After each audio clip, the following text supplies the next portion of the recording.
నమస్తే అండి. ఈరోజైతే నేను చాలా టేస్టీ అయినా హెల్దీ అయినా పాలకూర కర్రీ అండి. ముందైతే నూనె పెట్టుకున్నాను.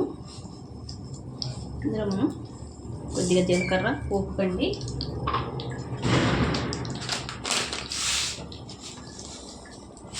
కొద్దిగా కావాలండి,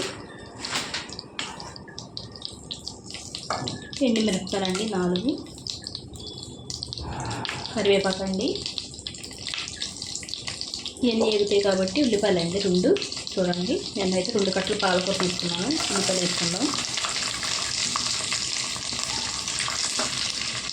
చూడండి, ఒక 6 పచ్చిమిరపకాయలు అండి సన్న ముక్కలు కోసుకున్నాను. ఇవి కూడా వేసుకుందాం. ఇందులో కొద్దిగా పసుపు అండి,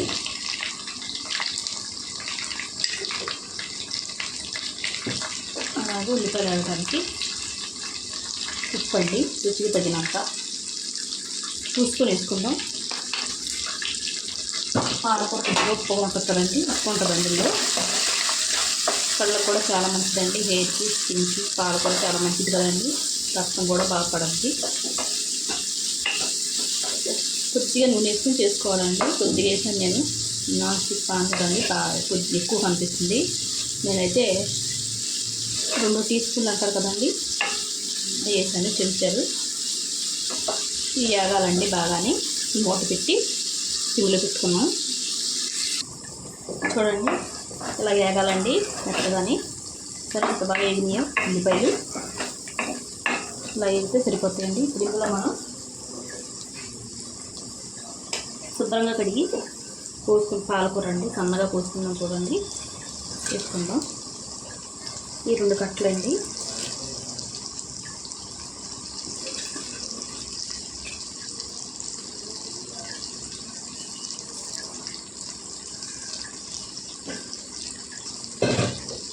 బాగా కలిపేసుకుందాం. ఉల్లిపాయలని పాలకూర కలిసేలాగా.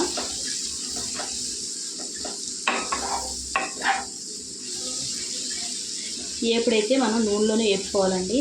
ఇది ఎగురు అన్నాను కదండి. ఇక బాగా మగ్గిన తర్వాత మనం నీళ్ళు వేసుకొని వండుకోవాలి. అప్పుడే టేస్ట్ బాగుంటుందండి. కలుపుకొని కూడా తినచ్చు మామూలుగా కూరలాగా. బాగా కలిసేలాగా కలిపేసుకొని మూత పెట్టి మగ్గించుకుందాం పాలకూరని.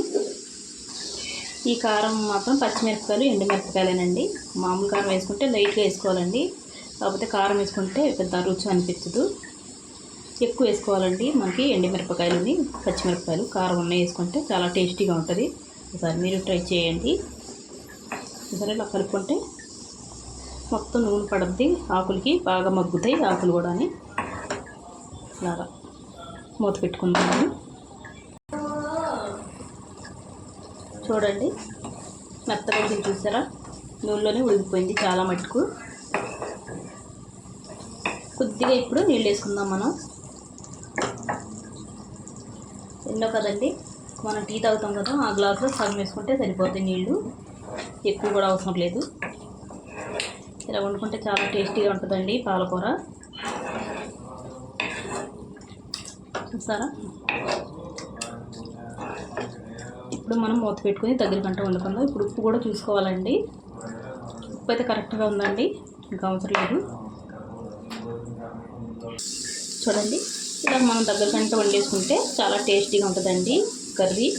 చూసారా, కలుపుకోవడం తినడానికి బాగుంటుంది, చాలా టేస్టీగా ఉంటుంది. ఒకసారి మీరు ట్రై చేయండి. వీడియో నచ్చితే లైక్, షేర్, సబ్స్క్రైబ్ చేసుకోండి.